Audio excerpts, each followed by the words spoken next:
Welcome to the JESS MARSHALL Podcast. Thanks for joining us this week. I'm sure you're enjoying what's in your ears right now and wondering, Jess, what the fuck are you doing? Turn that shit off. Absolutely not. We're here today to turn you into a metal fan, and I've got a guest who just might end up doing that. Start off with our first sponsor, Harper Belmont, my media company. Awesome team, great quality, great follow-up, great client care. I don't just say that because they send me big checks. I say that because I believe in them. Reach out to me. I can connect you at Jess from the Northwest on Instagram. And our second sponsor, Greater Half, patriotic clothing and hats. On my stories, there's deals every week. Check that out. Great company, great people, small business. Let's support our buddies. My guest today has YouTube channels galore. His most subscribed YouTube channel has almost 750 subscribers. 750,000 subscribers. 750,000 subscribers and over 220 million views on YouTube. Ladies and gentlemen, I present the indomitable Alex Hefner. Wow. Quite the intro. I appreciate it, man. Thanks for coming on, man. I appreciate it. Super stoked to be here. I know we've been trying to make it happen, Yeah, man. so I'm glad we could finally sit down. I appreciate your time. I can barely think right now. It's a beautiful thing. Yeah. I always pride myself on being able to roll with the punches, and I'm being tested today 100%. Yeah, for sure. So, regular dude wants to become attorney, claim attorney, but then turns into heavy metal video channel reaction guy. Yeah. Are you from Texas? I'm from Texas. So I was born and raised in Houston. And we had the pleasure of talking off camera a little bit, but bouncing back and forth between Houston and Austin my whole life, between living with different family members to going back to Houston and living with my mom, the whole deep story there, back to UT, college days, back to Austin, back to Houston for law school, South Texas College of Law. So just a lot of ping pong and back and forth between Houston and Austin. Yeah. Right on. Yeah. What got you interested in the law? Well, I mean, if I went back and did everything all over again, I think that I'd do things differently because I originally wanted to be a doctor. I had like a family of doctors, and I don't think I really wanted that. It was like the natural progression. I was like, all right, well, my grandpa and my uncle are doctors. Like, we got a family of them, so I'm just gonna do that.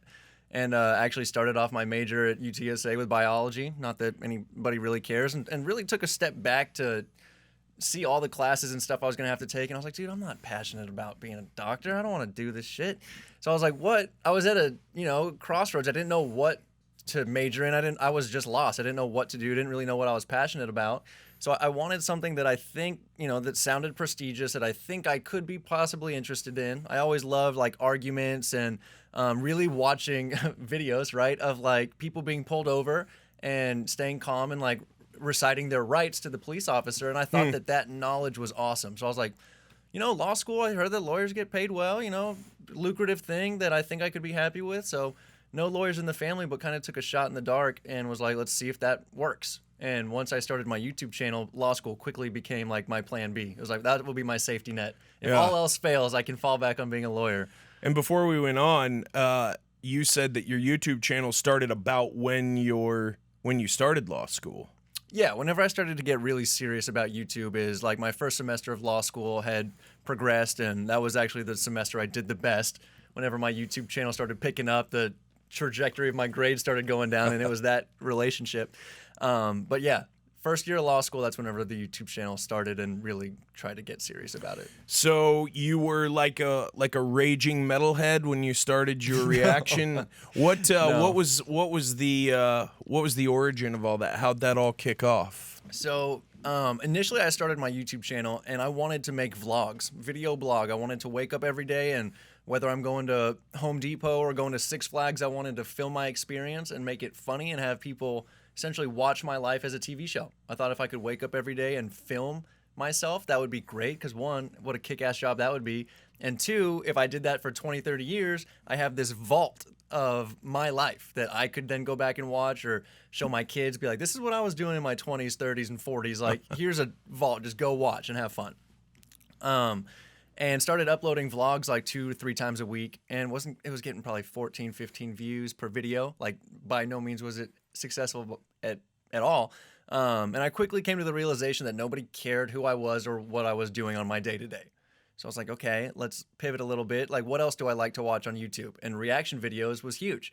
I found them, and whenever I was watching people react to rappers that I really like, like Mac Miller and Russ, and hearing all these other rappers, I wanted to know what people thought about them. So I was like, that could be interesting. Let me do the reaction thing for a little bit, give people a reason to be interested in my daily life. Like, hopefully the reactions pop off, and then it would circle back where people are like, I wonder what that tall, skinny kid with tattoos that listens to music does in his day-to-day. And then I could possibly circle back to vlogs, and started down the reaction route. And I started off by reacting to rap and hip hop because that's what I knew and that's what I loved. And those videos started to do decently well. Like my first 1,000 view video, or 3 or 4 or 5,000 views. And I was like, okay, a little bit more of a buzz. And I just started to react to different stuff. Really got engaged with the comments and saw people asking for different genres. And I came across this one YouTube channel where it was metalheads reacting to rap. And I was like, that's so interesting. And I was like, wait, I love rap and I don't know anything about metal. So let me kind of run with that. Let me flip it. And I got lucky, I think, because I named one of the titles Hip Hop Head's First Time Hearing Duality by Slipknot. And, you know, my thumbnail was like, whoa, like a weird concern. What the hell am I about to get into face? And in a genre where the music and the art is tremendously judged in terms of whether it's satanic music, whether it's induces violence or anything, and going in there with an open mind, I think people really started to respond to that, and then it kind of just snowballed into what it was and what it became. It was pretty interesting. Yeah, there's all types of folklore and legend about metal and the devil. Oh my God, for sure. AC/DC and Kings and Satan's Service, Kiss, and just I grew up in a very church-centric household. Same. So it was yeah, man. And you know, devil music, bruh. There's some satanic bands out there. I've heard some crazy stuff that like makes me feel like I need a spiritual cleansing after. Like Gwar, or what are we talking no, about? And I know about Gwar, but I couldn't name a Bro, Gwar song. come on, Gwar is I know, clutch. dude. Shooting all sorts of questionable substances on stage to the crowd, and who knows what's going on. Craziest like costumes and stuff. It's Yeah. just insanity. No, it was crazy, dude. Like I remember one time, my first job out of law school, I was actually practicing law. I was doing bankruptcy law. So, you know, families being going through bankruptcy or foreclosure defense, we'd represent them there. Did insurance work, but not enough to be dangerous like, you know, the attorneys in our industry now. And there was this attorney, the bankruptcy attorney that I was working for. His name was Russell, and he's the coolest guy ever. So nice, so bubbly, always smiling. And I was like, dude, why are you so happy? Like, what is going on? And this is a real weird tangent. And he was like, well, you know, I got delivered.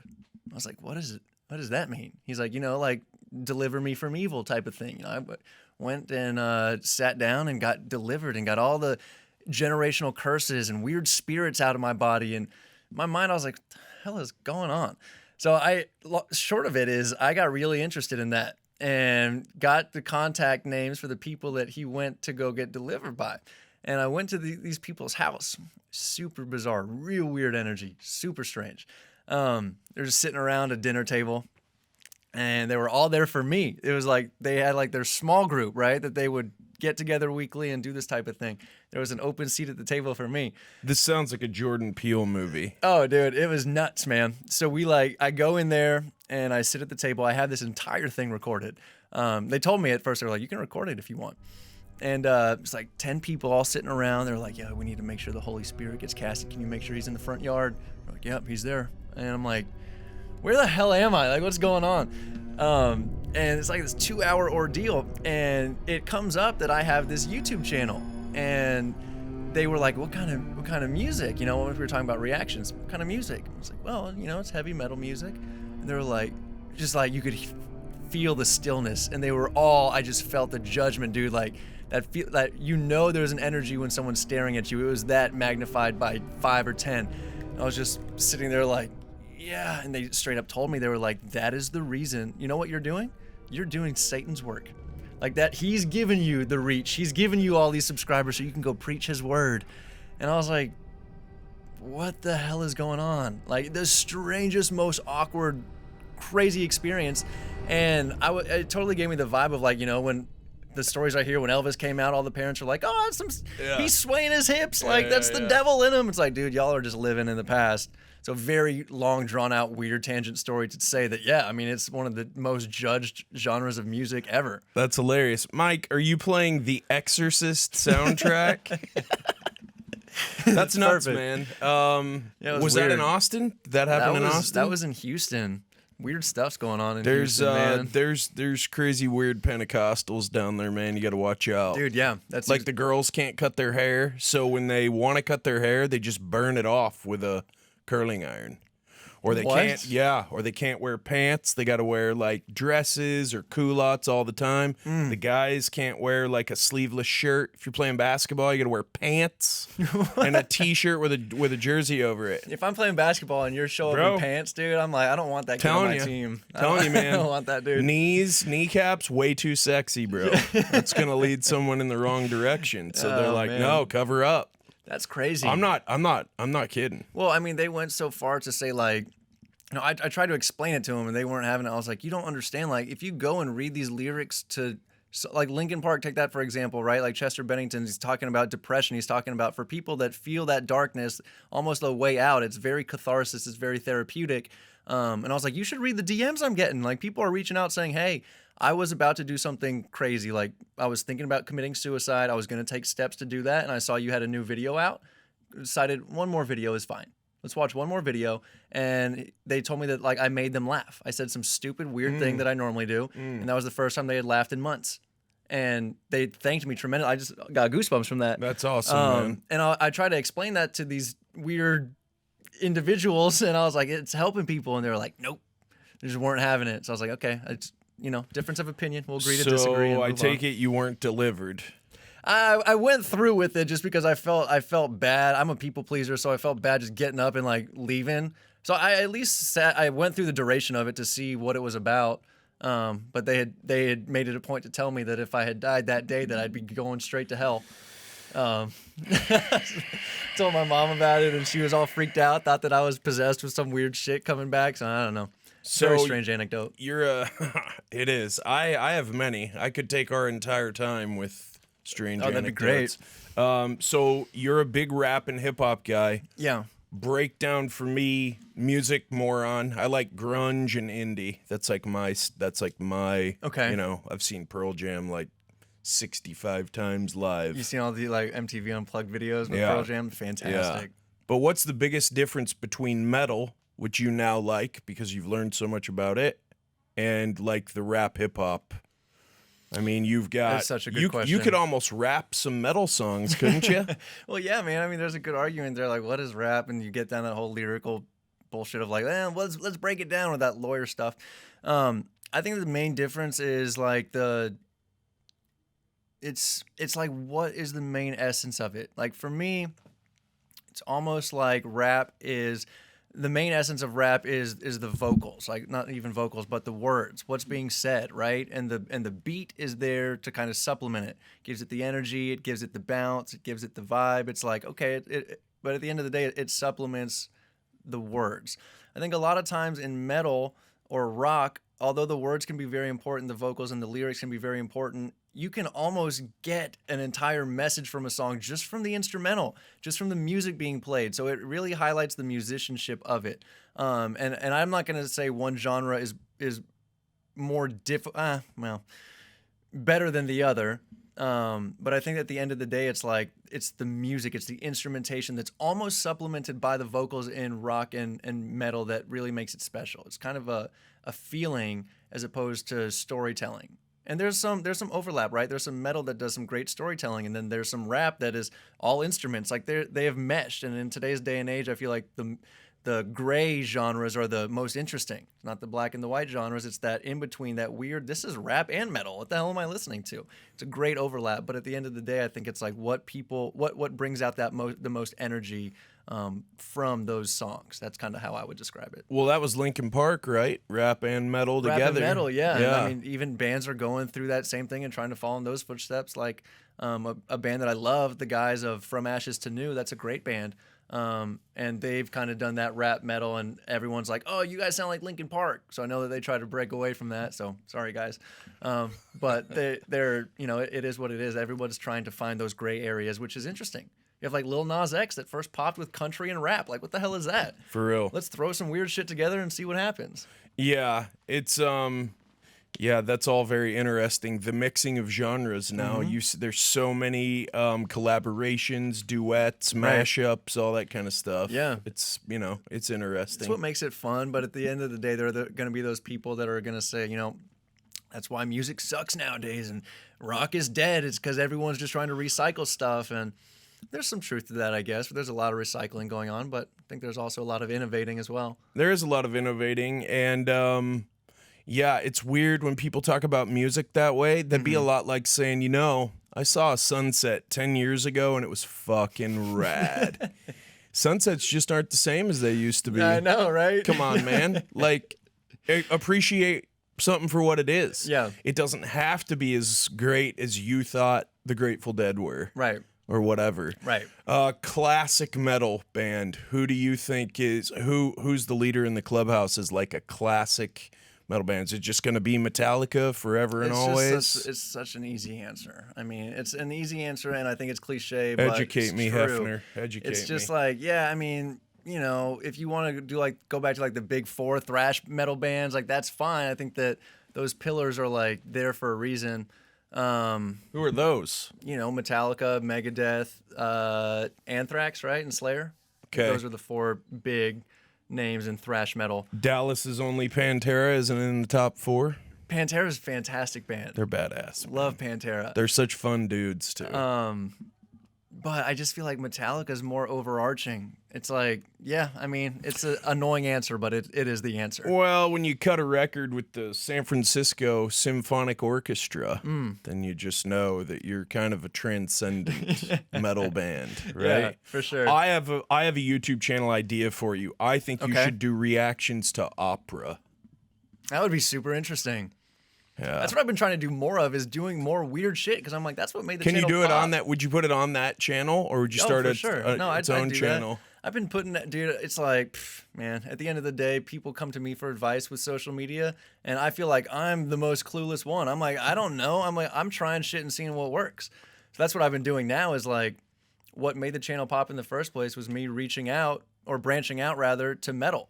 When I had no idea if that was going to work or not. Like, I was getting thousands of views with hip hop and rap reactions, but try to do that. So now I've been stepping out doing some weird shit, like very polarizing characters, but like Jordan Peterson and Ben Shapiro. I've been doing those reactions, not from a political standpoint, from an argumentative standpoint. Let's break this down argumentatively and see what's good and what's bad about it. Get some Tim Pool on there. You should hit me up. Pool? I got a bunch of ideas for you. I don't think I've heard of Tim Pool before, so that's already an interesting little golden nugget for me. Remember Occupy Wall Street?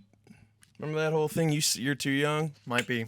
Come on, that was like 6 years ago. Occupy Wall Street. Swipe, At least my attention wasn't diverted towards that. Swipe, when was Occupy Wall Street? So while Swipe looks that up, Tim Pool was like an activist. And then he kind of starts looking around. He's like, hey, starts asking questions. And then he just sort of gets slotted or ostracized because he's not just falling in line with crazy progressive viewpoints. Right. And oh no, you are they called him white supremacist adjacent and stuff like this. This is a guy who 10 years ago, if you heard his viewpoints, you'd be like, oh, that's a liberal Democrat. Now, what was a liberal Democrat is like damn near just a regular, straight everyday Republican. Right. I mean, Bill Maher is like, hey, people are reaching out to me asking me when I turned conservative, and I haven't changed. It's the progressives that have just gotten crazy on me. And it's also just like, it's so easy in today's day and age for people just to group things into left or right, or it's just so easy for people to make assumptions. And dude, like I had a video for April Fool's, Corey Taylor. I love Slipknot. So Corey Taylor in metal, obviously lead man of Slipknot, would be an incredible video for me to have. Never gotten the chance to talk to him or interview him or anything. Hopefully one day. But my April Fool's video was like reacting to the new Slipknot song with Corey Taylor. And people would click on it. And I'm like, I'm just fucking kidding. You think I could get that, make that happen? No. And rickrolled everybody. But then later on, you know, a few videos down, I would read comments, and this one guy commented, he's like, dude, you have already interviewed Corey Taylor. You're killing the game. Like, you're doing this. You're doing it. And I'm like, whatever works. He never even watched the video. So, like, the people will come without even watching the video, without even knowing what you're going to say, and they'll comment some dumb shit that they know nothing about because they're not even consuming the content. By the way, Tim Pool started Occupy Wall Street, or he was covering it back in September of 2011. So almost Covering 10 it years. Not participating? He participated in the protests as well. He's very proactive on it. Yep. You put a video on social media last week, which I believe you said was a paraphrase of something Gary Vee talks about. But talk about going at the social media construction projects, big construction project, right? When you're going to build your social media presence, you got to lay a foundation, you got to learn it, you got to do it. But you talked about the way that you approach it is from a positive point of view instead of going at it from a negative clickbait type thing. Can you kind of break that down a little bit for us? Yeah, for sure. So I think that the thing that sets apart that content was the quote that Gary Vee said. He's saying, you know, there's two ways to build the tallest building in town. Option A is you compete with everybody who's building that building, and you get your resources and you build and you try your best to get to the top. And hopefully at the end of the day, you have the tallest building in town. Option B, you can build some puny ass building and then just tear everybody else's down. And by default, you have the tallest building in town. Both will work. I'm more of an advocate of spreading positivity. At the end of the day, it's kind of like, what do you value from the content that you're posting? I value, of course, as a content creator, I value clicks, I value likes, I value the money that comes from it as well. I'd be lying if I said I didn't. But more so than that, I want to promote positivity. I love positive people. I love nice people. I love being that person in someone's life where it's like, dude, you made my life better, dude. Like, it's awesome. I could easily be like, hey, this person's a fake. Let's do this, or throw something on there and start some war like that. But at the end of the day, if I'm creating, if you take it to like TV shows, right? Or TV networks, it's like I could create that MTV real world vibe where it's all drama and staged and bullshit, and MTV real world did really well. Or I could do something more positive that's more thought-provoking, introspective, positive, and uplifting. And I think that at the end of the day, although it might not be the quickest route, it gives you the most longevity too. If you provide value for people at the end of the day, a lot of times that value can come from you being the only positive thing they hear that day. Whether that's from people that aren't getting that from their parents or their spouse or their whatever the case may be. If you are the positive one, then a lot of times that will give you all the leverage in the situation. So that's kind of the route that I take, is towing the line between authenticity and saying a lot of positive things without being a fucking brown-nosing kiss ass who's like, oh, this is the greatest thing I've ever heard. I've run down that road. I've gone down that path. It's not great because it comes off as you being inauthentic. So authenticity, positivity, and then at the end of the day, for my particular content, critiquing music, giving that constructive criticism, just doing it in a positive way. You can talk shit about something, but in a good, constructive way, and I think that's the best way to do it, in my opinion. So if you were giving advice to young people, I know you worked for, when you moved up here to the Dallas-Fort Worth Metroplex to take a CMO, Chief Marketing Officer job with a public adjusting firm. Yep. And I know you were doing some value-add stuff, going live, giving some of the younger guys in the storm restoration industry some pointers. Yeah. If you were to distill your pointers down to just some of the highlights, what's it take? You talked either off camera or right at the beginning about sticking with it.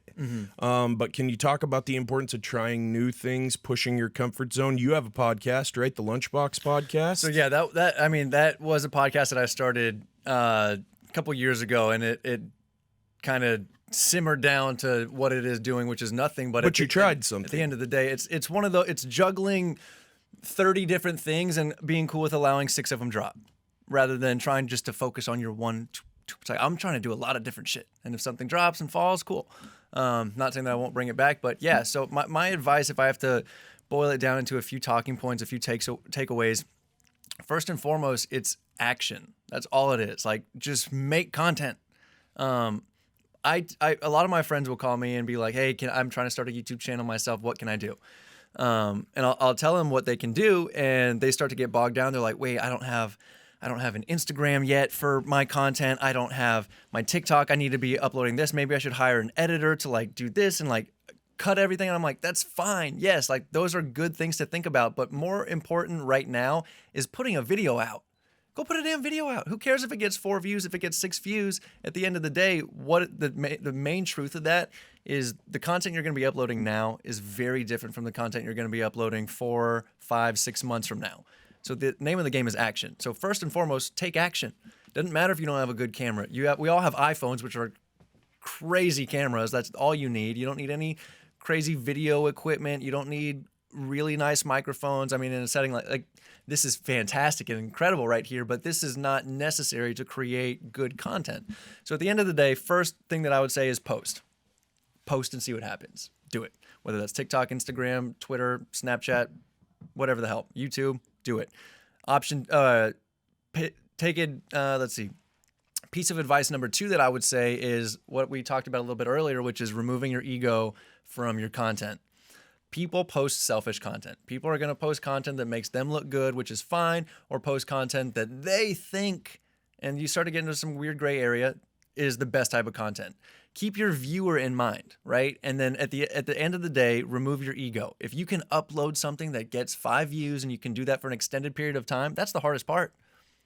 Your ego should not be tied to the content you post in terms of the metrics, all the vanity metrics, the likes, the comments, the shares, the views. It's just, they'll come. At the end of the day, you need to focus on making the best content possible, which is how can I provide the audience with the most value?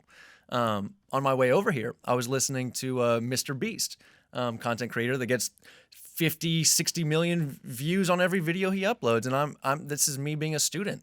That's even a great piece of advice there. Tip number 3, continue to be a student. With that mindset that you don't know anything. Always be learning. Always understand that if you have a video that doesn't do well, it's because it's not the algorithm. Replace the word algorithm with audience. A lot of people will say, why didn't the algorithm like this video? No, why didn't the audience like your video? There's something there. Maybe it's too slow. Maybe you didn't hit the ground running fast enough. Maybe you're not providing the value. Maybe you have a thumbnail with boobs and then you start talking about cars and people are like, what the hell? I didn't click on it for this. Like, and go. So at the end of the day, the last tip that I'll say is number 4 or 5, whatever we're on, is having a network of friends that you can send your content to. And I do this for you 100%, or anybody for that fact, but especially you, is if you send me your content, I'll pick it apart and say, I don't like this. I think you should change this. I think that this is too slow. This looks fake. This looks staged. Switch it like this, and have someone that can give you honest, constructive feedback. Kind of the lens that I look through content for myself is, would I stop what I'm doing to watch this content? I'll be honest. Sometimes I have reaction videos where I'm like, dude, I wouldn't watch that. I'll still put it out because it's like, it might be valuable to somebody. But if you can kind of have that mentality of, if I would stop doing what I'm doing during the day to consume that, and how much of it would I watch? Would I stop watching at 10% of the video, or would I stop watching at 90% of the video? You can answer those questions and kind of cater your content to the answers you want. That's kind of how you create good content in my mind. Do you think that content absorption, content consumption has changed at all over the last 2 years because of all the lockdowns and everything? Everyone's locked in their house. They're looking for content. And instead of maybe thinking that, wow, my content needs to be valuable, which means it needs to have, like hacks or business advice or insurance claim advice or whatever, people thought, me included, that's the real value. Now, if you can just entertain people, that's got such a higher value than just how do I run my air fryer? Right. I mean, just look at some of the newer content creators like Pat McAfee. He's just rocketing.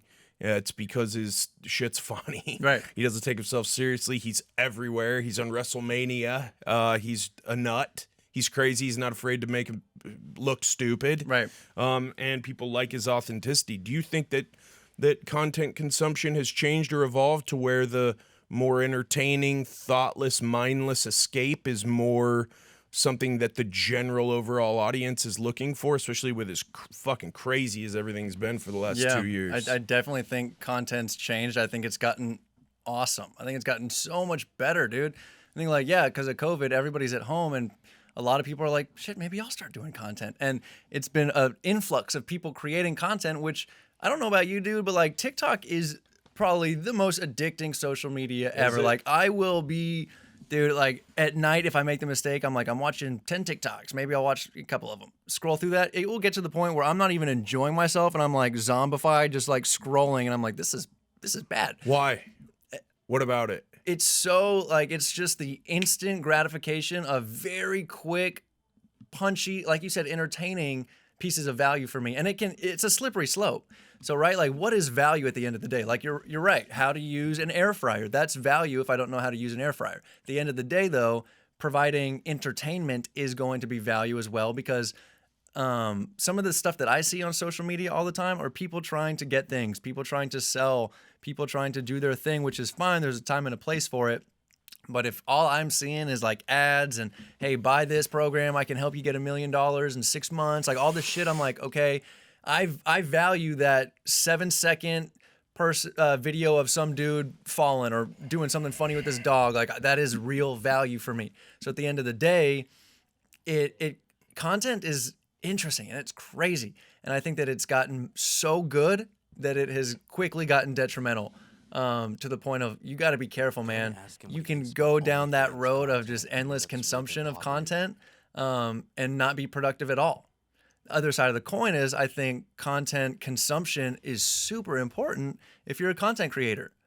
That's something that I have told people that have hired me before, where I'm like, they're telling me about the value that I bring, and I'm like, I get that, but one thing that you are not even focused on or haven't mentioned is I'm 28 years old. Like I grew up with this shit too. So like the amount of videos and everything that I've seen, just the consumption, I'm understanding the consumer mindset. I'm understanding what goes viral, what doesn't.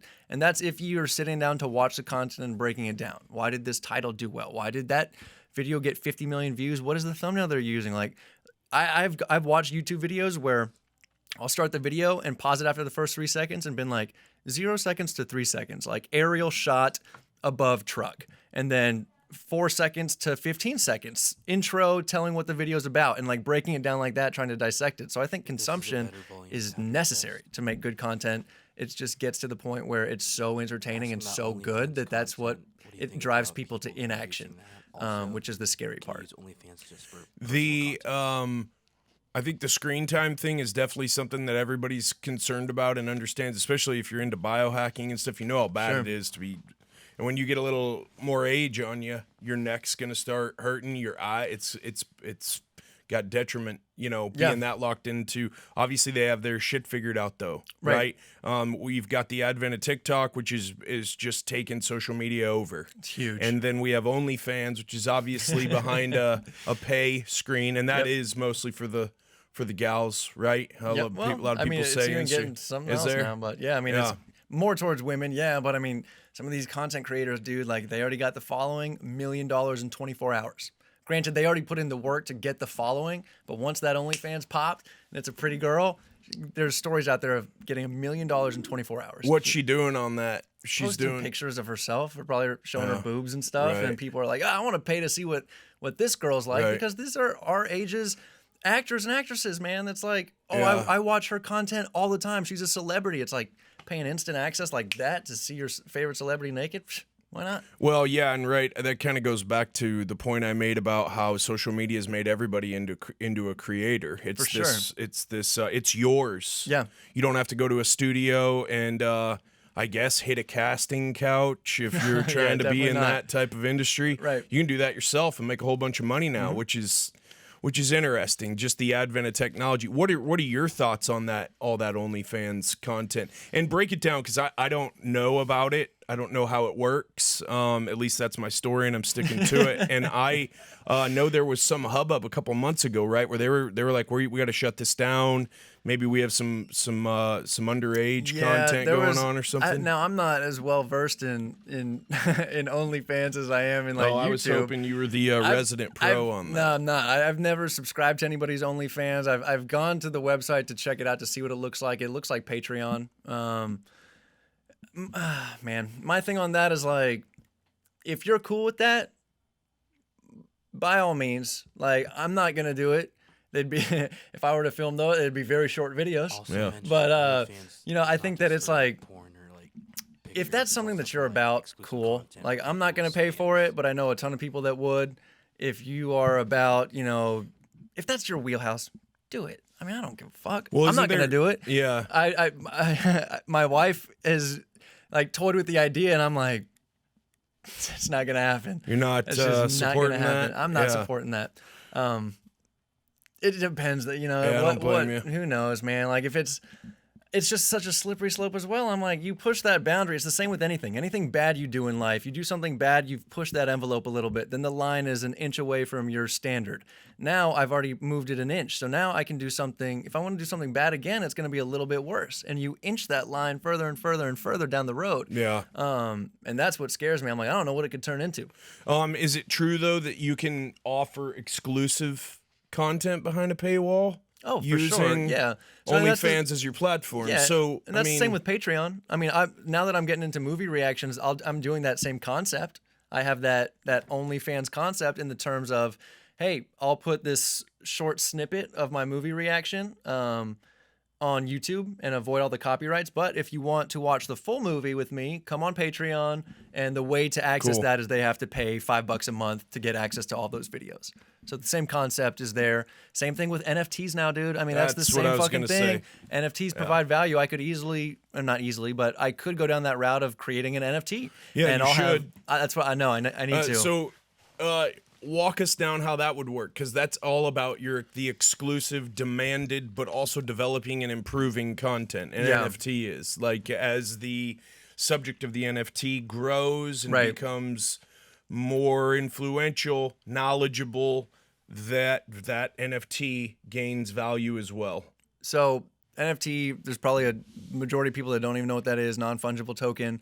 How much do you know about NFTs? Are you into it at all? You have NFTs? I'm yes, I'm very interested. Yeah. I'm a very curious person.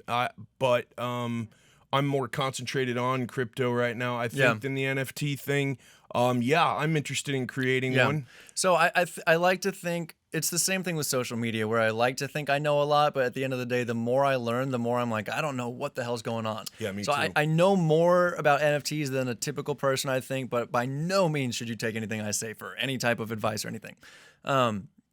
NFTs, essentially what they are is it's a picture or anything really. It could be a ticket, and it has this unique code that's attached to what people call the blockchain. It's a way to understand that I own this piece of data, and it's number 43WP. You own that thing. Okay, so that's its own weird concept. If that rubs you wrong, sorry about it.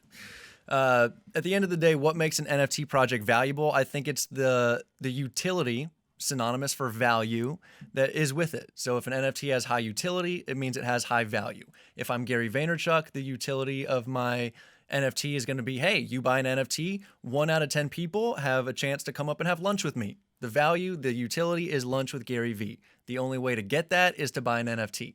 So for me, something like my videos that I've toyed with the idea is coming out with, and I wish I had done this at the beginning, but come out with maybe, say, kind of like a Patreon thing. Hey, I'm going to be releasing exclusive reactions or exclusive videos or days in the life of myself, and they're not going to be on YouTube. They're not going to be on Patreon, not going to be on Instagram. The only way to get this is to have one of my NFTs.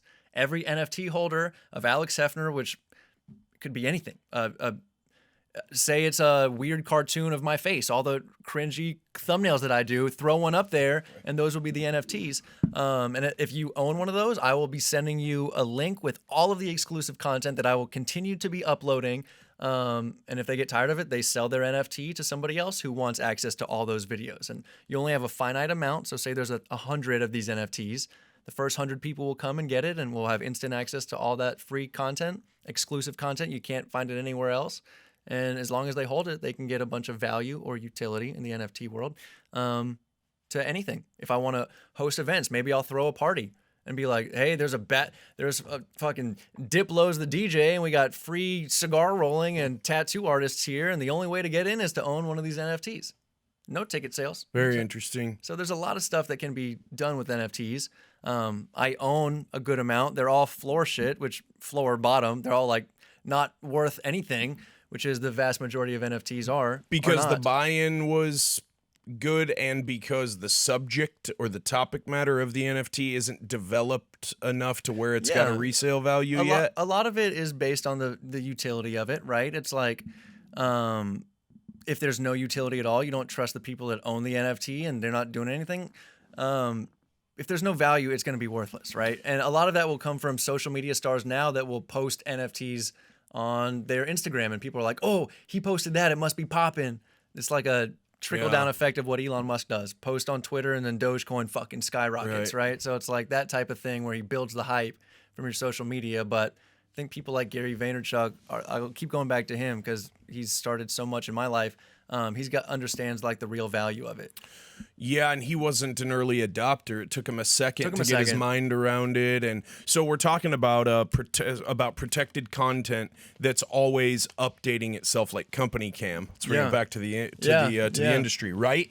And so if I have there's lots of different types of artists and creators, not just a painter or a digital. Maybe somebody's got a great sales course. Maybe somebody thinks they are the best door knocker of all time. They could put together their own NFT and tell you what they're doing, and then every time they perfect the pitch, they add that, they market that, and then hey, oh well, there were only 100 of them, but get ready because JESS MARSHALL 2.0 NFTs coming out in 6 months or whatever. Then you're building it's interesting. Well, even people that put on conferences, dude, like the hard part about it now is it's so new that people are still not even jumping on board with crypto, which is fine. I mean, they say that you should only invest the stuff you're willing to lose in crypto, but crypto predates NFTs, right? So it's like people are still skeptical about crypto. It's like they're super skeptical and sketched out about NFTs.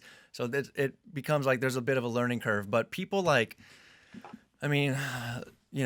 your thoughts are about any industry personnel, whatever. Let's just use like Win the Storm, for example. Rather than selling tickets, they should come out with Win the Storm NFTs. And tickets are free, but you got to own an NFT. And throughout the year, we'll be uploading cool content, and maybe we'll have all this extra value and shit and deals on our VR headsets. And, maybe we'll throw in free concert tickets or, a football game for all our NFT holders. And then what if you get tired of it? It's going to have this value. Yeah, so if I buy one of those, Win the Storm NFTs. And you've tapped out everything you can get from it, you feel like That's why they need to be uploading, continuously giving it more value. But say I get all the value out of that, and you don't have one, then I'll sell it to you. And if you buy that from me, then the people who created the NFT are still getting a percentage of that secondary sale. Oh, is that right? And it will continue. So that doesn't just all go to you. You don't own that digital real estate. You get a percentage from the owner or the creator of the NFT. Wow. Yeah. Does that vary, or is it pretty industry standard that it's a certain percentage point? I'd say it's industry standard, but at the end of the day, it's like there's so many NFT projects that will go to zero that they'll never be sold, so people won't be getting that return. But like Gary Vee, I think made like 90 million in 90 days from his NFTs. At first, it was $80 million from the initial sale or something like that. A huge majority was from the initial him selling it, and then the next 10 million was from secondary sales of people trading it between them, and he's just getting royalties on that shit. Speaking on NFT, guys, the Finbold.com says global NFT trading, the volume has grown over 200% just in 2022, surpassing a $50 billion market. Yeah, I think NFTs owe Logan Paul a big high five.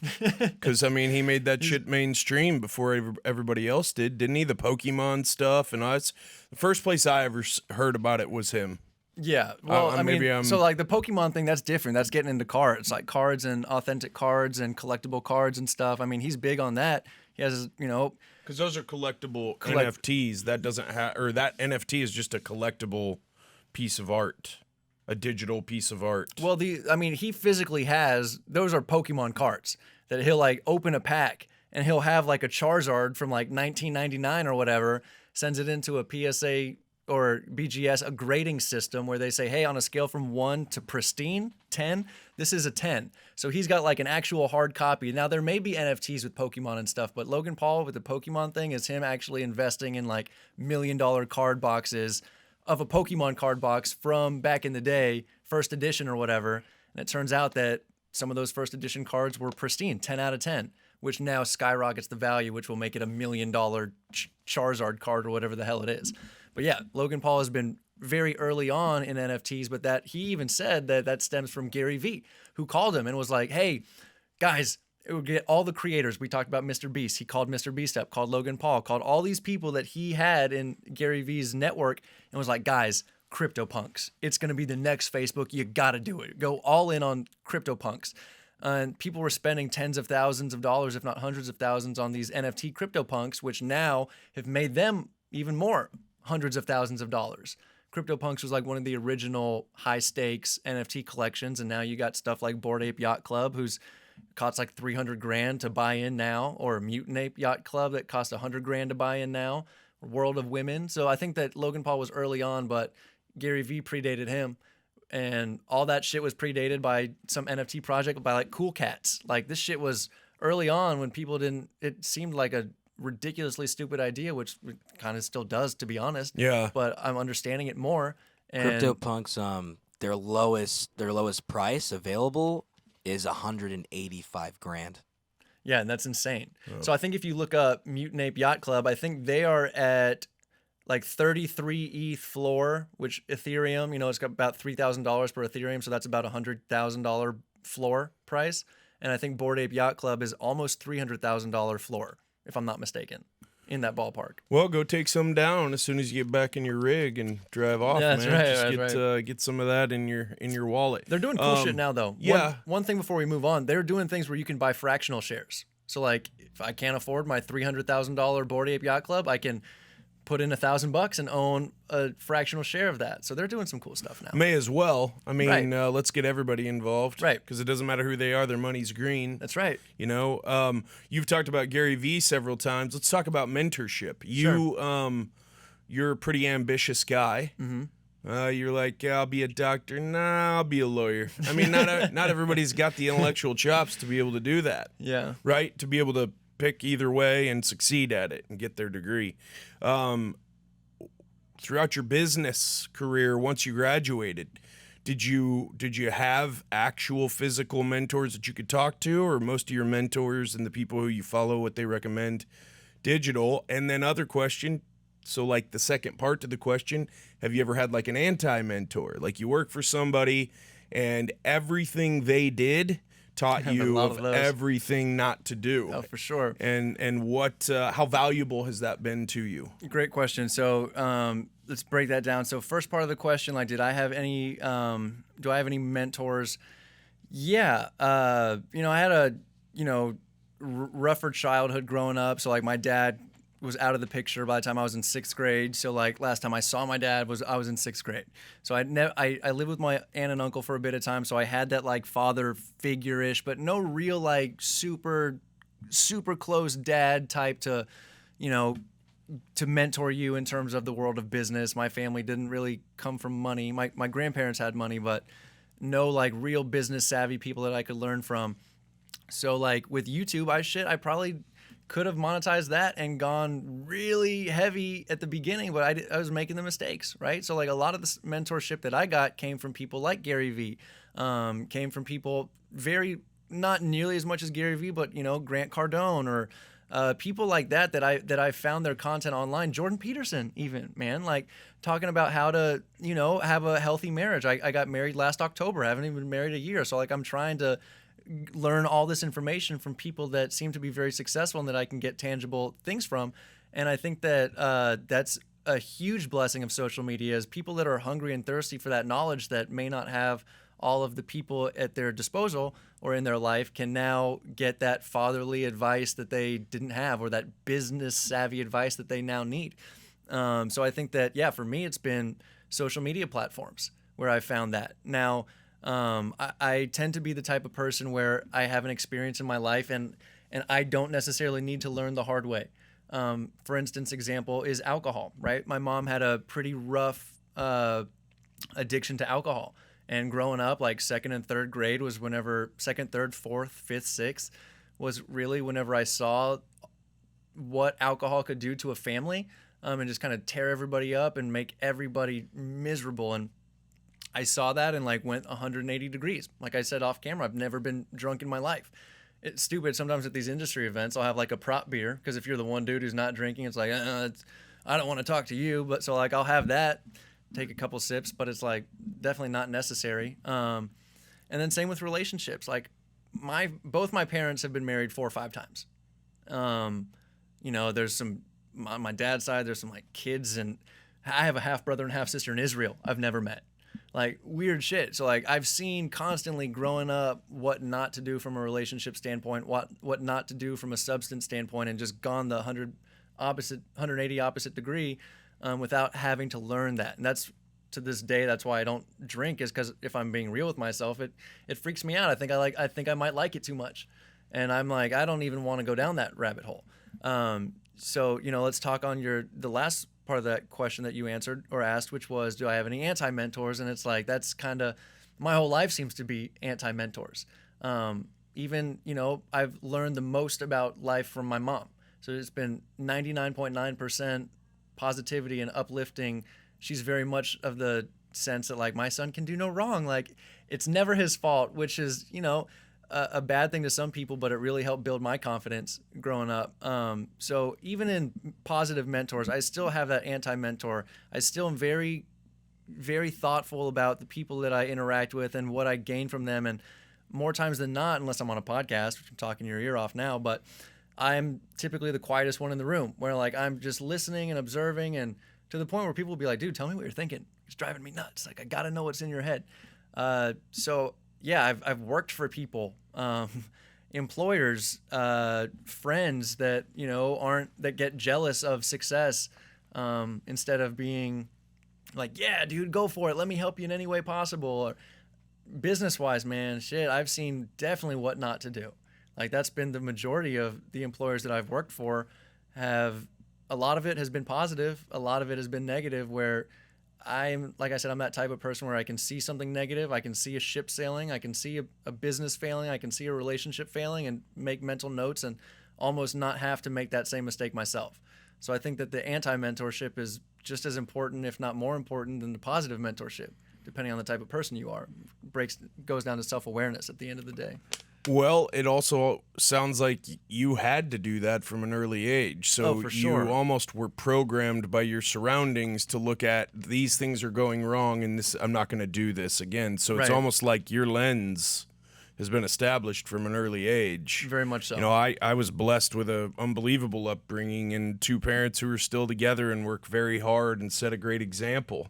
So I have nothing to complain about. Right. You know, I have a lens, though, where I've got a chip on my shoulder at all times because we didn't grow up with a lot. Mm-hmm. So the anti-mentor, I feel like that's the answer I get back from most of the people I ask that question of, because that it like locks it in to your frontal cortex, those wrong things. Probably, I mean, I'm no scientist. And I'm also no biologist, so don't ask me who is or is not a woman. Because it's traumatic, maybe it locks it into your brain too, this negative. You know, I always tell our people at Autograph, we could sit in the classroom all day long. We could do mock interviews. We could do salesmanship exercises all day long. You ain't gonna remember any of it. You got to get out there in the live fire when you're scared, when your hands are sweating, when your adrenaline's up. When you do that, that's what locks it in. Yep. And that might have something to do with why maybe you probably have had a lot of negative experiences. It sounds like you have, but maybe you're faster to recognize that than someone else would be that maybe had a solid, calm upbringing and wasn't having to be on guard all the time. Where we at? Is mom, you know, hitting the bottle? What's going on? You know what I'm saying? No, it's tough, man. And you hit the nail on the head. And I'll tell you what, like, watch this. It's like, it's crazier because I think the best out of those scenarios, right? You have the mentorship, you have the anti-mentorship. I think the best things, the things that really stick with people, are whenever you have that anti-mentorship from somebody who is typically a mentor. You have that positive light in your life. You have that mom figure, right? And you saw that really pedestaled up individual get torn down, or so many negative things happen to that one person. And that's the real exercise. That's the real, holy shit, I'm not going to let that happen. I'm not going to let that alcohol thing happen in my life. Or one thing that I was constantly told a lot growing up was like, we can't do that this month. Maybe next month if we have some extra money laying around. And that's my family. That's like the people that I love the most, and I'm seeing them hurt. So I'm seeing what not to do from someone that I trust the most. And I think that at the end of the day is the most powerful thing. Flip the other side of the coin. You have a boss or somebody that is an anti-mentor, and typically what they do and the way that they treat people and the way they operate, if they give you that little bit of mentorship where it's like, hey, I know I treat you like shit all the time, and my business sucks, but you did a great job. It's like, there's no weight there. That doesn't mean anything to me. So the mentorship that comes from an anti-mentor means nothing. The anti-mentorship that comes from a mentor means the world. That's what I found. Not to keep going back to the social media topic. Sure. Sorry, Mike. It's my favorite topic. Mike, you're gonna have some segment cutting up to do, but back to that. I think that it's really interesting to see, especially with all of the health and political upheaval, right? Those influencers who have completely stayed on the sidelines and said nothing because they were afraid of being canceled, losing an audience, whatever, even if they had strong beliefs either way. They didn't share them. They kind of took that Tiger Woods, Michael Jordan approach, like I'm all things to all people. I'm not going to piss anybody off. It's going to ruin my brand or whatever. But instead, it's actually costing them, and it is ruining their brand because people want to know what the fuck you actually think.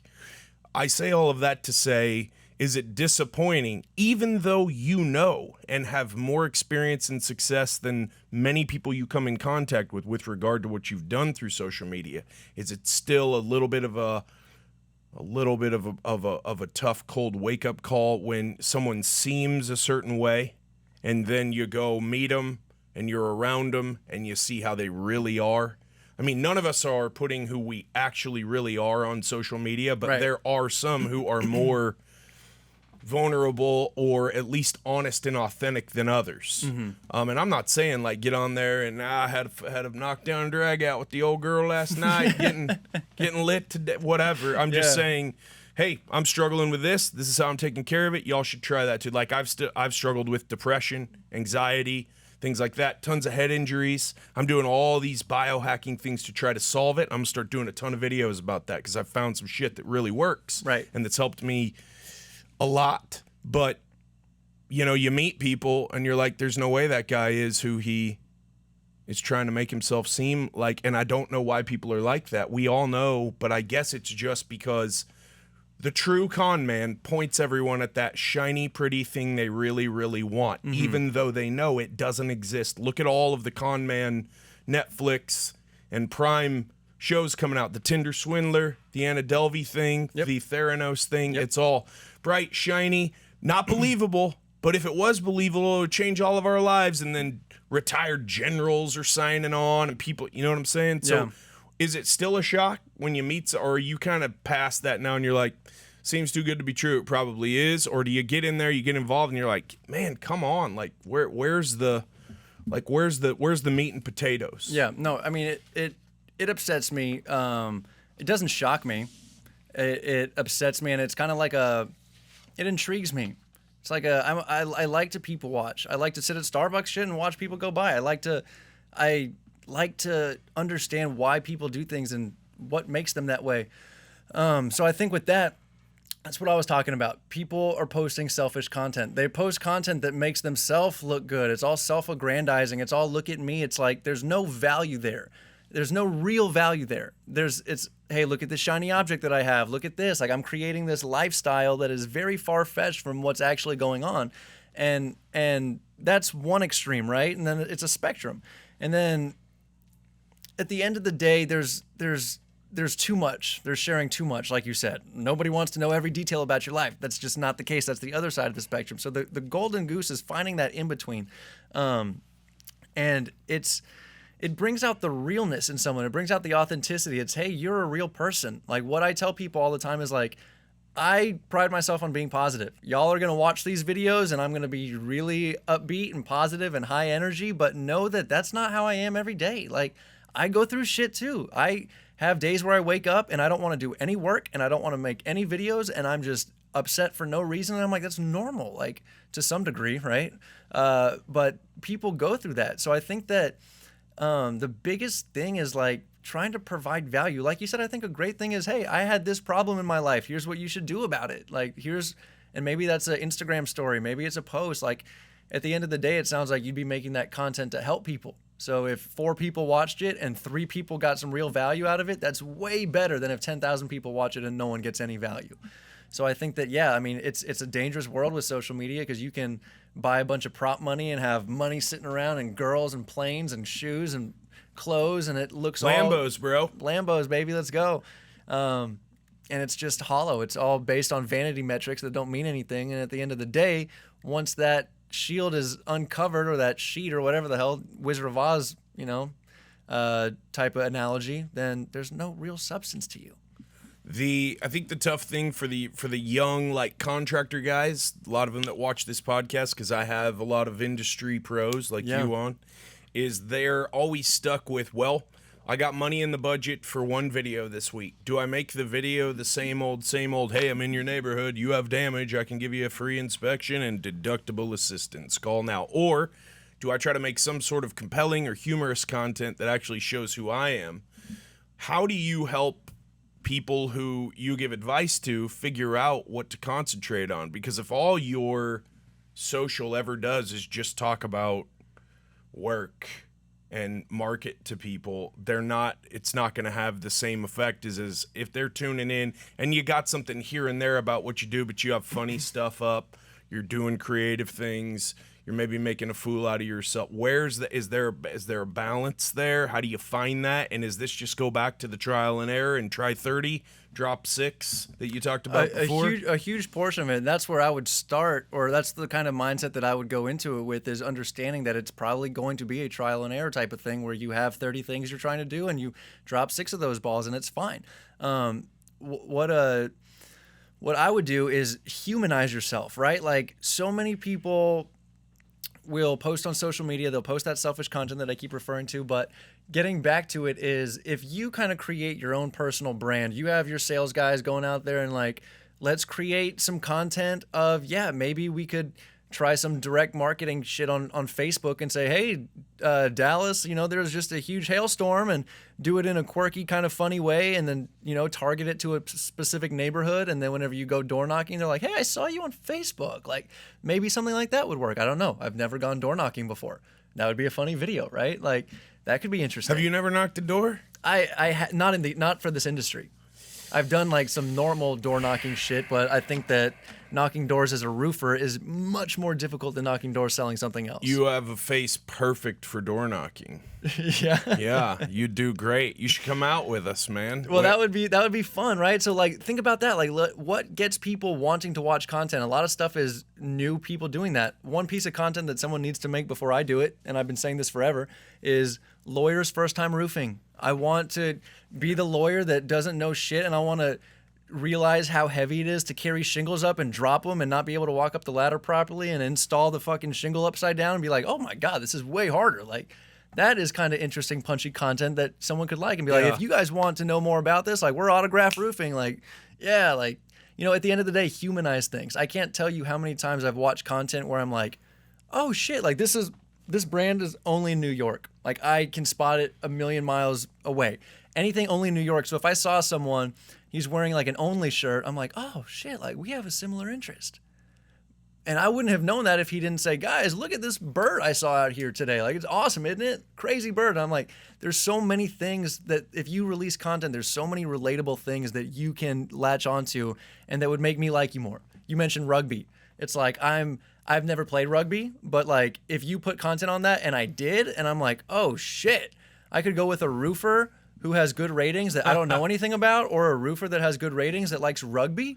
Who the fuck am I going to go to? It's like, fuck yeah. It gives some people ways to identify with you. And I think that at the end of the day, that's what social media is for, is providing value and humanizing yourself, allowing people to make connections with you, which is just relationship based. That's all it is. Yeah, and I guess if you are being authentic, then they do have the opportunity to see you as a human. to connect with you. We do business with people who we know, like, and trust. Right. And I always like saying this axiom to my team. They're always going to forget what you said. We all do. Yep. Then they're going to forget what you did. Mm-hmm.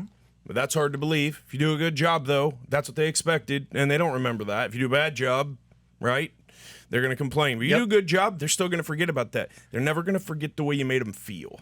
How you made them feel, if they felt safe, protected, well communicated, like they made a good decision, like you aren't going to run with their money, like you can be trusted, then it makes all the difference. Swipe, what are you saying in my ear? Are we going to do a heavy metal reaction video on this thing, or what's the story? Yes, we are going to do a heavy metal reaction video. With that comes good old copyrighted We want to make content. you feel at home, Alex. So we got some clips for you. We want you to react to them. Okay. And Jess hasn't seen them yet, right, Jess? It's going to be right that up is here? correct. Yeah, I am not really a metal guy. All right. At all. Wait, so before we start, then, what do you like to listen to, then? You know, yeah, the grunge stuff. That Taylor Hawkins thing was a massive bummer, man. God, that sucked. Yeah.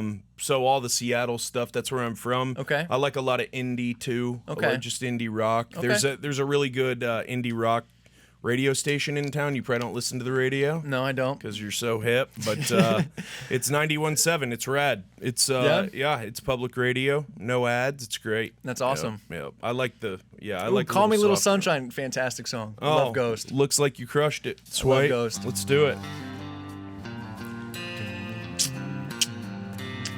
This is their new song. One of them. We got volume.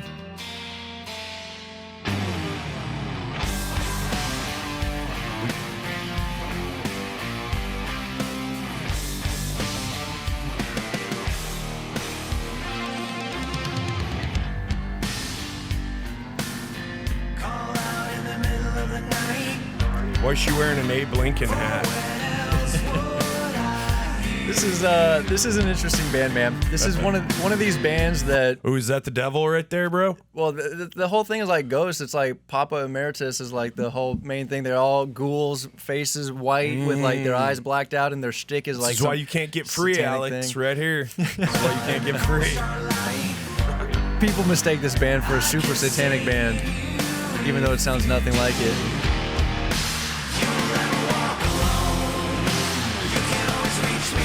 Hey, this is "You Will Never Walk Alone," which is that really famous song that like Liverpool sings at home matches, right? Oh, really? Isn't this a remake of that? I have no idea.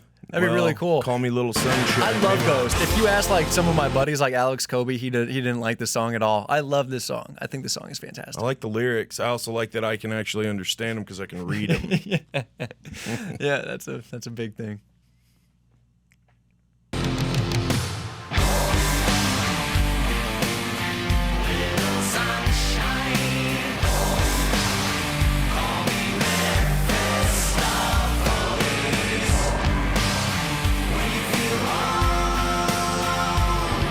See, part of the thrill of it is like, what would this sound like live? This shit would be crazy, just like dum dum. Yeah, I bet it would. Like, it'd be pretty awesome. I've never seen Ghost live, but I'd love to.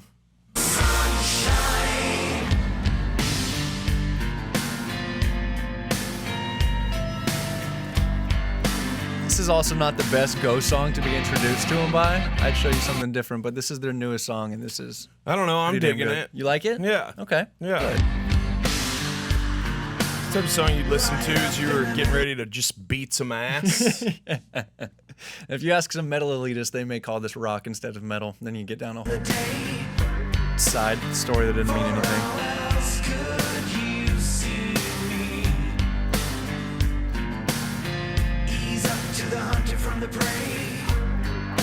The thing about this song is there's no real climax to it. There's no like real. Just kinda that's goes like on and on. Just kind of Yeah, good lyrics. Those are great lyrics. I mean, I like it, man. It's got a different vibe. You know, it's something that's very strange, no doubt. different. Well, out that there. was our first video, but I would like you guys to also take a look at this. Okay. Something that Jess has mentioned just a second ago. Okay. Really, I did. So if you guys do not know, Cristiano Ronaldo unfortunately had a Yeah, I passing heard in about his Dude, I that. family. It's saw fucking that. terrible, Oh my man. God. And Liverpool, in honor of Cristiano Ronaldo and his loss, they actually went ahead and sang, and I guess you could guess it, Jess. Yeah. That is that song, man. This is really cool. Liverpool Really? does this, and I hate soccer with a passion. Fucking hate it. This was a tribute to Ronaldo, Swipe.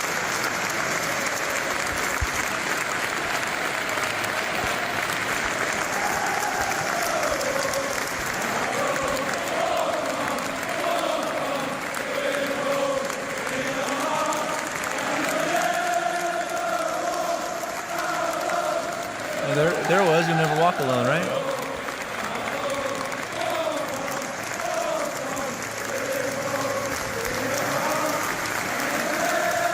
I like how nobody's on beat. It's just like You know what would be? just You know what would clapping. be badass reaction videos? What's We should that? do these together. All of the traditions that like soccer, rugby, college football is way into this now, where all the big programs are figuring out some like song for the entire crowd to sing. Sometime like Michigan. Okay. Does Mr. Brightside by the Killers. Oh, that's I fucking sick. love the and That's so the sick. entire stadium is just screaming it. That's It's awesome. fucking badass. That's an awesome song. It's really cool. Yeah. But yeah, That's a good there's- idea. Yeah. There's all kinds of rugby teams that have, especially the Welsh. The Okay. Welsh are a mining country, so coal mining was the backbone of their economy forever, and those miners would sing going down into the mine and coming up out of the mine. So these Welsh men's choirs are a big thing. Normally, singing is a big soccer thing. That's you. They're singing, they're chanting away. Yep, but yep. at Welsh, rugby matches, even the big ones, they'll be in there singing, and they'll sing at the Welsh internationals, and then the English, they also sing, Chariots of Fire or Swing Low. I don't know. But they say it's pretty cool. It's bet. really cool to be in a stadium like that when everybody's. Yeah, it turns into a roar. It turns into like this just different type of energy that feels crazy. Well, it's awesome. I was in an event last night, and the being around people when everybody's kind of into the same thing and everybody's digging is that energy is very cool. Oh, it's intoxicating for Yeah, sure. Yeah, yeah. it makes you, like you said, you could probably go be dropped in there and actually have some fun, even though you're watching a damn soccer game. Yeah, well, and I don't know where you sit politically, and I'll just keep it very vague, but Sure. that's one thing that just seems so evil about any part of what's happened over the last 2 years that may have been engineered or done on purpose, is that the goal was to ruin economies and to tear people apart. And now I'd put it to anybody who wanted to argue that we're more divided now than ever, and I don't think it has to do with Brandon or with 45. It's just we don't bond. We don't do anything. Yes, not everybody cheering for a goal at a Stars game. Now they are, and they're getting back into it. But Right. yeah, I think that the tradition of sports brings people together, Yeah. and the So you singing think- at matches is awesome. You would It's so say, cool. and I agree with that. That is a fantastic, that's just, like I said, intoxicating energy that that's unmatched. Well, they call it the opiate of the masses. So when you get together with people who are like-minded, Yeah. it does something. And the term for that is the opioid of the masses. And that's what it is when you're around like-minded individuals. It's why it's so important when you are a positive person. Right. Or when you are an actual someone with integrity to roll with the same types of people. Yeah. Because if you're around others that don't roll that way, they start pulling your positivity away. 100%. And then it's getting pulled away, but it's not getting shared. It's getting pulled down Right. out of you. And one thing that I heard is it's so true too, where if you have a buddy and you're trying to bring them up, whether it's from, hey, let me help your business, let me bring that up, or just your mindset overall, let me bring that up, and they don't want to go up, no amount of energy or time can actually bring them up. But the reverse, it's the opposite. A negative person can easily bring down somebody positive. And maybe not super easy at first, but with time they can do that. So you're right, surrounding yourself, if you're positive, with positivity, it's required. It's Yeah. super necessary. It's that tall poppy syndrome of you got 6 crabs in a boiling pot of water, and if one's almost out, they'll pull them back in. Yep. It's yeah. It's a great analogy. Who you associate with, man? That makes all the difference. Are we looking at a current event here? Yeah. Here we This is go. my reaction With your for today. whole law background, Alex. I'm not kidding. I'm not kidding. Johnny Depp, if you heard, he's testifying against Amber Heard right now. Yesterday and the day before, even ongoing today. Here's something from the other day, and let's take a look at it. After you received your BFA, did you continue to pursue art full time? Yeah. Did Mr. Depp ever express an interest in your art? Yeah. When was the first time that happened? Well, first time he saw a painting in 2008. And then the next time was 2012. I had made a painting and sent it to my best friend, in an email, and he forwarded it to Johnny, and Johnny emailed back saying, hey, when Isaac wants to sell that, whenever he wants to sell that, to go ahead and get in touch with me because I want to buy it. Did Mr. Depp ever buy that painting? No. Why not? Because when I brought over paintings, I had moved back to California, and I brought over a bunch of paintings for him to. I just love how this is like a wise guy. He is. He doesn't seem like a painting at all. No, when I brought over the great. paintings. I just like how he answers the so questions if he directly. wants any, Yeah. to buy any, and he looked at me and says, I got an idea. How about I be a patron, and we put together an art show, make a body of work, and then I'll throw a party and invite people, and I'll sell the stuff for you, and you could keep all the money. So he didn't buy any paintings there. Instead, he offered me a complete patronship. Wow. So what did you understand he meant by becoming your patron? Well, it was going to financially make it possible for me to just paint every day and put together a body of work, so that way then it could be sold. How did he plan to do that? Objection to what he planned on doing. What did you understand he planned to do Well, to make that possible for you? I could tell you that what it included was that the next day I ended up moving into I moved into a art studio penthouse at the Eastern Columbia building. It was, listen, I got a place for you to go ahead and live and work and put this body of art together, and I'll take care of you. You don't have to worry about anything. Wow. What was the place where you were going to live that Mr. Depp offered you? The Eastern Columbia building. Is she Did not you, writing anything down? Is that why he has to answer everything Repeat 2 himself fucking 3 times? times, yeah. I'd be like, Take him out. yeah, I said that 30 seconds earlier. What's Check the transcript. yeah, Court what's the reporter, what'd I fucking court say? reporter? What's this gal doing? God. Offer to live at the Eastern Columbia building? Yeah, of course. And how did that make you feel? I started crying.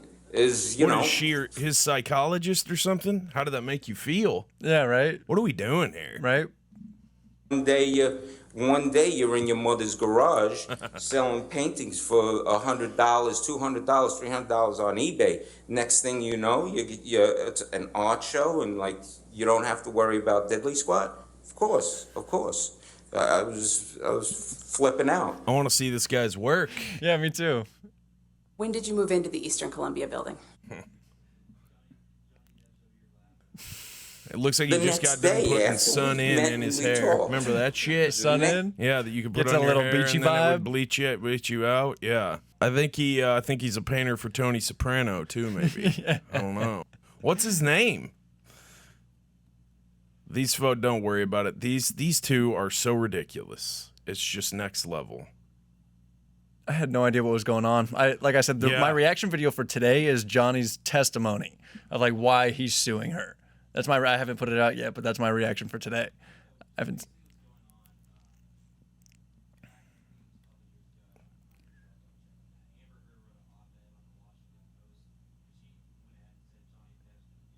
Yeah. It says like he's beating her and stuff. Yeah. Had like the black eye picture or something, Yeah. right? Yeah.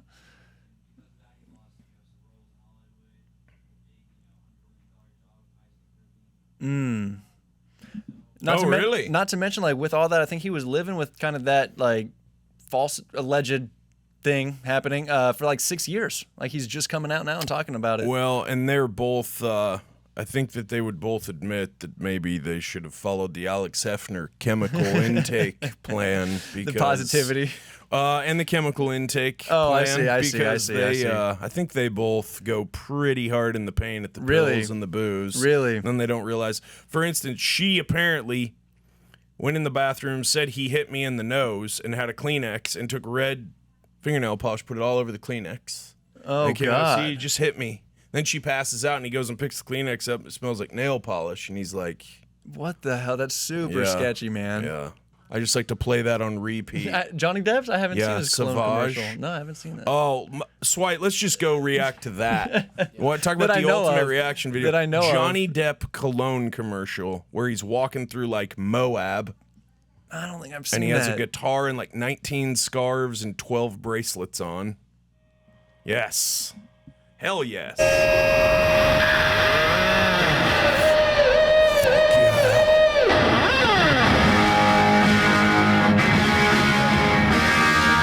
The wolf is a perfect touch.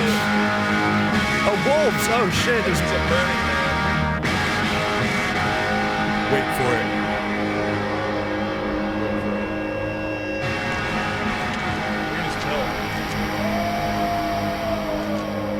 In the wilderness, fearless. He's laughing at himself. That's awesome. So ridiculous. That's awesome.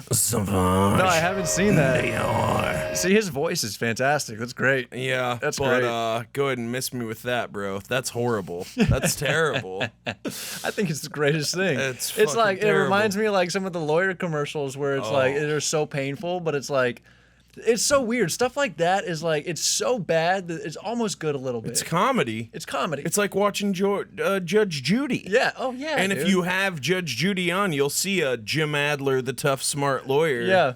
Yeah. Or the guy with the big sledgehammer, he can barely hold it.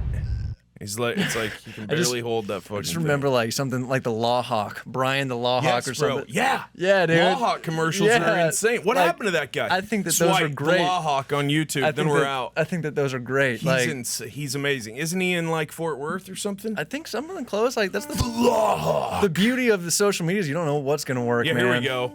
Yeah, this is This great. dude is a legend. This is fantastic. Every lawyer commercial should Look at be that like motorcycle. this. Yeah. I've seen a 7-footer. Texas Law Hawk. Bryan Wilson, the Texas Law Hawk. Oh my god. Talons of It's so justice. intense. Talons of justice. Do process. Do wheelies. It's hot out here. Bryan Wilson. Oh yeah, Fort Worth Stockyards. Falcon de la Lake. Bryan Wilson, the Texas Law Hawk. Hey guys. It's so stupid. It's great.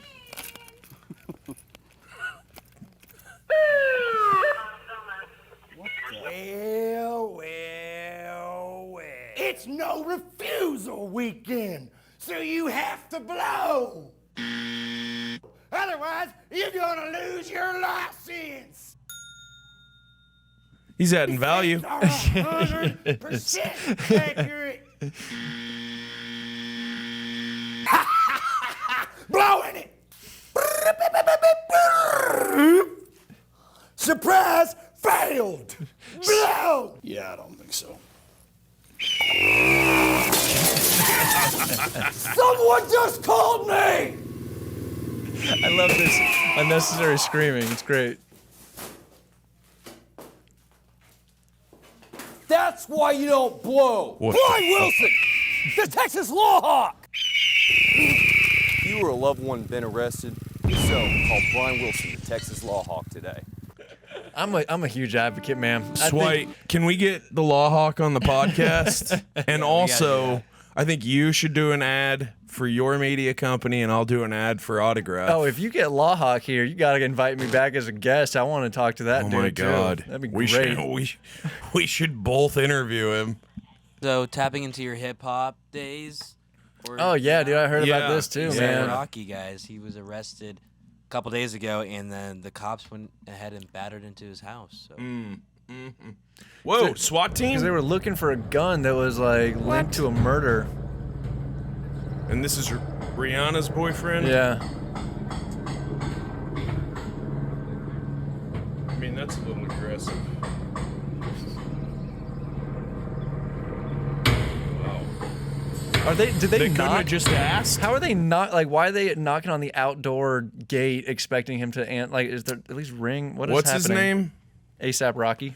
ASAP, Mr. Rocky. We're out front, and we're gonna break your shit down with a pterodine Gurkha, or you can just come let us in. Yeah. And we're here to help, buddy.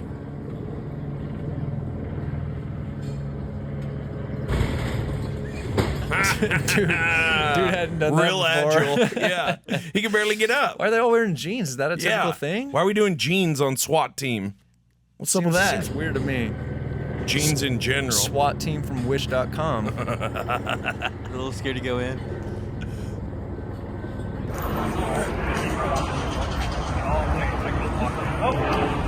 Is ASAP in jail? Yeah, he's in jail. And he got bailed out. It's like, right? You think his bail was like $500,000 or something? I mean, that's probably wrong. Maybe it's like $50,000. He was bailed arrested out. for assault with a deadly weapon. It's a shooting that they're linking him to November. It's pretty up in the air right now, but apparently they have some evidence on him, so we'll see what happens. Wow. So you're trying to say crime doesn't pay? That's not my experience. I don't know, man. That's that whole thing is crazy. It's probably gonna blow over. Maybe he's got like a publicity stunt that's coming up. Maybe that is the publicity stunt. It's like Yeah. Lil Wayne said that he was gonna get arrested. I think Kevin K in the industry told me this. Really? That he used to do some type of driving for like Lil Wayne and ended up talking to him. Fuck, really? And Lil Wayne had said something like, "You're gonna see me get arrested on TV in the next couple days," and I think he just like laughed it off. I was like, "Okay, yeah, that's funny." Sure enough, like Lil Wayne got arrested from like an NBA game or something wearing Truck Fit, like his clothing brand thing, and days before Truck Fit was going to release, and they did a fucking astronomical amount of sales, and just so happened that he was wearing Truck Fit when he got arrested on TV everywhere. Like that's maybe something that's coming out. That's crazy, man. And you're a pleasure to rap with. Likewise, man. Appreciate it. If somebody wants to reach out to you via email, where should they hit you?